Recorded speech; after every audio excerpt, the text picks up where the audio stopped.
को समर्पित जो स्वयं को जानने का प्रयास करने में लगे हैं। अध्यात्म में ये कहा गया है कि इच्छाएं जो हमें डिजायर्स उठते हैं वो सत्य की खोज में बाधा हैं। तो बहुत पहले के समय में भी और आज के समय में भी दमन के मार्ग चलते हैं। कभी तुमने अपने जीवन में एक अजीब सा नियम को काम करते हुए महसूस किया है कि हम जाते तो हैं सुख की तलाश में, लेकिन हाथ दुख लगता है। कभी जानने की कोशिश की कि ऐसा होता क्यों है?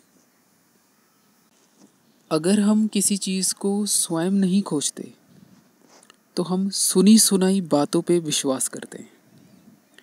जैसे कुछ लोगों ने इसके इर्द गिर्द बड़ी कहानियां बुन रखी हो कि ये तो किस्मत का खेल है, या मैंने कुछ पिछले जन्म में बुरे कर्म किए होंगे तो ऐसा मेरे साथ होता है। और इन पे चर्चा करना समय की बर्बादी मानता हूँ। और ये सुख की प्राप्ति का जो संबंध है वो हमारी इच्छाओं से है, तो उसमें सेक्सुअल डिजायर्स भी आते हैं।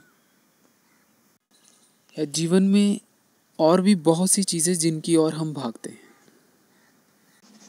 तुमने एक और बात सुनी होगी कि अध्यात्म में ये कहा गया है कि इच्छाएं जो हमें डिजायर्स उठते हैं वो सत्य की खोज में बाधा हैं। तो बहुत पहले के समय में भी और आज के समय में भी दमन के मार्ग चलते हैं, यानी अपनी इच्छाओं को मार देना जो उठती हैं। तो उससे एक जो व्यक्ति जिसने अपने भीतर इतना जाना नहीं है, वो स्वयं को इतना जानता नहीं है, तो उन लोगों के बीच एक भ्रम पैदा हुआ कि जो इच्छाएं उठती हैं वो अप्राकृतिक हैं, उनको मारना चाहिए। तो अगर मैं अपनी बात करूं, मुझे मेरे जीवन की समझ ये कहती है, मुझे ये फर्क नहीं पड़ता कि अध्यात्म क्या कहता है या विज्ञान क्या कहता है।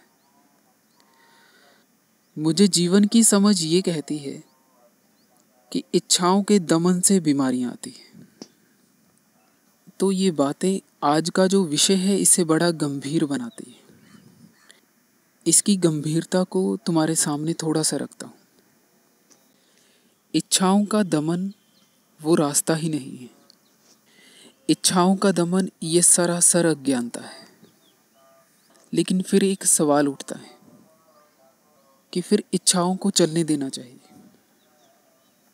लेकिन अगर जीवन इच्छाओं के हिसाब से ही चलने लगे तो और एक बड़ी मुसीबत पैदा हो सकती है, क्योंकि एक चोर को भी चोरी करने की इच्छा पैदा होती है। आप में से बहुत से लोग मुझे मैसेज करते हैं। आपसे जब मेरी बातें होती हैं तो बहुत से लोग ये बताते हैं कि वो इस धार्मिक संस्था से जुड़े हुए हैं और वो बड़े परेशान हो चुके हैं, क्योंकि उसमें इच्छाओं को मारने की बात की जा रही है, जिससे जीवन और मुश्किल हो चुका है। ऐसे नाम लेकर बात नहीं कर सकता, क्योंकि मैंने उनसे ये इजाज़त मांगी नहीं है कि मैं उनकी बातों को इन वीडियोस में शामिल कर सकूं।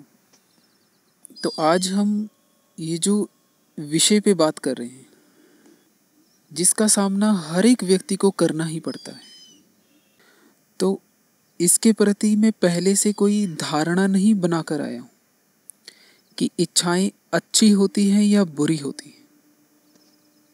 मेरा वो मकसद नहीं है। मैं चाहता हूं कि तुम सत्य को स्वयं अपनी आंखों से देखो, ना कि सुनी सुनाई बातों पे अंधा विश्वास कर लो। तो इसलिए तुमसे कहता हूं, इन वीडियोस को ऐसे नहीं बनाना चाहता कि मैं जो बोलता रहूं तुम सर हिलाते हुए उन बातों को अंधा विश्वास करने लगो कि कृष्णा मूर्ति बोल रहे हैं तो सत्य ही बोल रहे होंगे। या जैसे तुम मुझे सुन रहे हो, जो बोल रहा हूँ वो सत्य ही बोल रहा हूँ। तुम्हें स्वयं अपनी आंखों से देखना है, स्वयं महसूस करना है। तो अपने भीतर झांकते हुए चलना, क्योंकि हम स्वयं को जानने का प्रयास कर रहे हैं। ये अपने आप में ध्यान है, जिसमें तुम्हें किसी भी चीज पे विश्वास करने के लिए नहीं कह रहा, होश पूर्वक देखने की बात कर रहा हूं। तो आज के विषय की पहली बात तुम्हारे सामने रखता हूं। हम सभी लोग सुख की तलाश कर रहे हैं। किसी लिए वो सुख शारीरिक संतुष्टि हो सकता है, बहुत सा पैसा कमाना हो सकता है, किसी के लिए बहुत सा ज्ञान इकट्ठा करना हो सकता है, किसी के लिए अध्यात्म के नाम पे अद्भुत एक्सपीरियंस करना सुख हो सकता है। तो कुल मिला के ये कहा जा सकता है कि जिस समाज का हम हिस्सा हैं, उसकी जो संरचना है, उसका जो स्वभाव है, वो सुख की प्राप्ति है। ये समाज की व्यवस्था सुख की प्राप्ति के ऊपर खड़ी है। हमारे चारों ओर हर कोई सुख को पाने की दौड़ में है। फिर कुछ लोगों ने एक और इच्छा को जन्म दे दिया कि ये सब तो कुछ नहीं, परमात्मा की खोज करो, वो परम सुख है। तो कुल मिलाकर बात ये है, ये समाज जो है, सोसाइटी, ये जो समाज का हमने निर्माण किया है, इसका जो ढांचा है वो सुख की प्राप्ति है। अब देखिए, पैसा कमाने से सुख की प्राप्ति होती है। अब अगर कोई इसे इनकार करेगा तो वो अंधा ही होगा कोई। क्या अपनी मनपसंद स्त्री या पुरुष को पाने से सुख प्राप्त नहीं होता? शायद ऊपर ऊपर से तुम इनकार कर सकते हो अगर तुमने बड़ी आध्यात्मिक चर्चाएं सुनी हैं, लेकिन भीतर से तुम क्या चाहते हो? तो वीडियो की शुरुआत में ही एक बात कही थी कि कोई जाता तो है सुख की खोज में, लेकिन उसे दुख मिलता है। हमारे भीतर ये इच्छा उठती है कि हम आलीशान मकान खरीदें, क्योंकि उसे सुख प्राप्त होगा, जैसा कि हर एक व्यक्ति कर रहा है। यानी जो हमारा समाज है वो इसी दौड़ में लगा है। तुम चार दीवारी ही खरीद सकते हो, लेकिन घर नहीं खरीद सकते, क्योंकि पैसा घर नहीं खरीद सकता, मकान खरीद सकता है, क्योंकि वो मकान घर प्रेम से बनता है। क्योंकि हमने हमेशा ही सुख की तलाश की, क्योंकि मकान से सुख मिलेगा, क्योंकि बड़ी इच्छा थी कि एक आलीशान घर हो, एसी लगा हो उसमें, तो सुख तो मिल रहा है, लेकिन फिर भी बेचैनी है कहीं। एक स्त्री या पुरुष तो मिल गया है, लेकिन फिर भी कहीं बेचैनी सी है, कहीं कमी सी है, क्योंकि सुख कितनी देर चलता है। हमारे जीवन का मार्गदर्शन असल में कौन कर रहा है? हमारी अपनी इच्छाएं मार्गदर्शन कर रही। तो तलाश हम कर रहे हैं सुख की, लेकिन दुख हाथ लगता है, क्योंकि हम धोखे में हैं कि जो आनंद है वो सुख प्राप्त करने से पैदा होता है। प्रेम सुख प्राप्त करने से पैदा होता है। अब सुख की इच्छा में क्या होता है कि वो चीज़ हासिल कर ली, अभी उससे भय पैदा होता है कि कहीं ये मुझसे छिन ना जाए। तो ये जो हमारा समाज है, ये पूरा जीवन भय में जीता है। हर एक व्यक्ति के चेहरे पे एक डर सा है। अभी बात मैंने पूरी नहीं की, ये तो बड़ा आधा सफर तय किया है आज। अगर तुम ये देख पा रहे हो, अगर मेरे जीवन में मार्गदर्शन मेरी इच्छाएं कर रही हैं, तो उससे आनंद या प्रेम पैदा नहीं हो सकता। सुख मिलेगा, लेकिन क्षण भर के लिए। वो सुख दुख साथ में लेकर आएगा, क्योंकि सुख और दुख एक ही सिक्के के दो रूप हैं। मैंने बात अभी पूरी नहीं की अपनी, कृपया ध्यानपूर्वक सुने।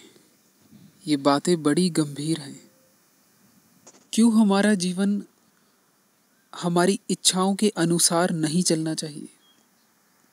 उदाहरण के लिए, किसी को सेक्स की बड़ी तीव्र इच्छा होती है। तुम्हारे सामने एक उदाहरण रखता हूँ, सेक्स की उदाहरण। मैं ये नहीं कह रहा कि सेक्स अच्छा है या बुरा है। मेरे पास ये आइडिया कैसे आए कि सेक्स अच्छा है या बुरा है? उसी समाज से जिसमें हम रहते हैं। वरना एक बच्चे को क्या पता कि सेक्स अच्छा है या बुरा? तुमने कैसे सीखा? तुमने सुना और मान लिया। स्वयं खोजने की कभी कोशिश नहीं की।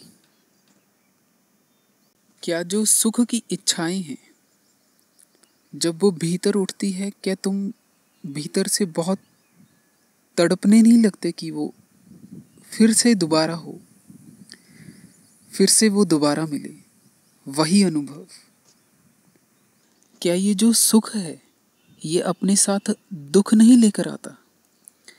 लेकिन ये घटना हो कैसे रही है? हम अनजान हैं इससे, हम देख नहीं पा रहे। एक उदाहरण लेते हैं। जैसे हम एक खूबसूरत घर को देखते हैं, या एक खूबसूरत स्त्री को देखते हैं, या एक बहुत ही खूबसूरत जगह को अनुभव करते हैं। ध्यान से सुने। जिस समय हम ये महसूस कर रहे हैं, सिर्फ देखने में इच्छा पैदा नहीं हुई। वो तो सिर्फ देखना मात्र हो रहा है। जैसे तुम एक बहुत ही खूबसूरत फूल के पास से गुजरे हो, सिर्फ देखना हो रहा है, इच्छा भी पैदा नहीं हुई। शायद तुम कभी ये महसूस ना कर पाए हो। उस सिर्फ देखने मात्र में तुम्हारे भीतर कुछ भी नहीं होता, उस मैं की मृत्यु हो जाती है। कुछ क्षण के लिए तुम एकदम मुक्त होते हो, बिना किसी आइडिया के सिर्फ देखते हो, सिर्फ देखना मात्र, जिसमें दो चीजें संपर्क में आती है और भीतर ये अनुभव रिकॉर्ड हो जाता है। चाहे वो सेक्स का अनुभव हो, ध्यान में कुछ अद्भुत अनुभव हो, या किसी भी तरह का अनुभव, वो रिकॉर्ड हो जाता है। तुम्हें ये महसूस होता है कितना ज्यादा अच्छा अनुभव था। काश काश इसे फिर से अनुभव कर सकूं।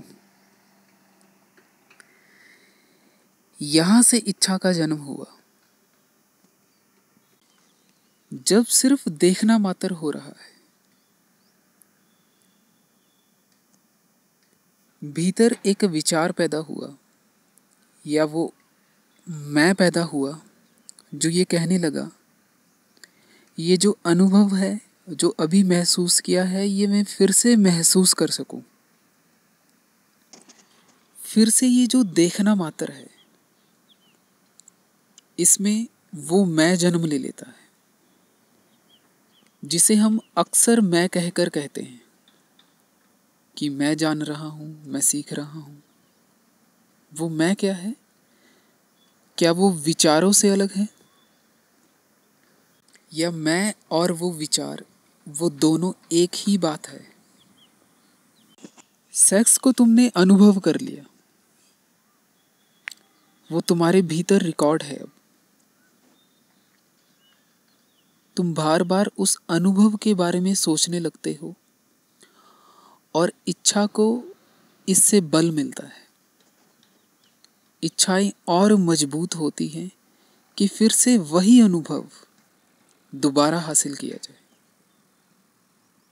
क्या तुम देख पा रहे हो ये कि इच्छाओं को कौन जन्म दे रहा है? और ये इच्छाएं ही तुम्हारा मार्गदर्शन करने लगती हैं। तो किसी के जीवन में कोई एक चीज ज्यादा महत्वपूर्ण हो जाती है। विचार उस इच्छा को बल देता है। जरा भी संतुलन नहीं है हमारे जीवन में, तो फिर तुम अपने जीवन को सिर्फ इच्छाओं के हिसाब से जीने लगते हो, अपने पूरे अस्तित्व के साथ नहीं। क्या एक चोर अपने पूरे अस्तित्व के साथ जीवन जीता है, या अपनी इच्छाओं के हिसाब से?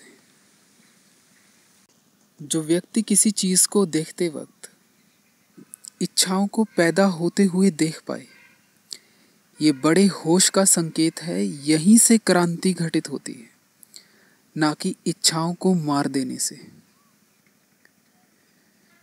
फिर अपने आप ही जीवन में एक संतुलन आता है, जहां पे इच्छाओं की अपनी एक जगह है, सेक्स की अपनी एक जगह है, पैसे की अपनी एक जगह है। फिर व्यक्ति होश पूर्वक अपने पूरे अस्तित्व के साथ जीवन को देखता है।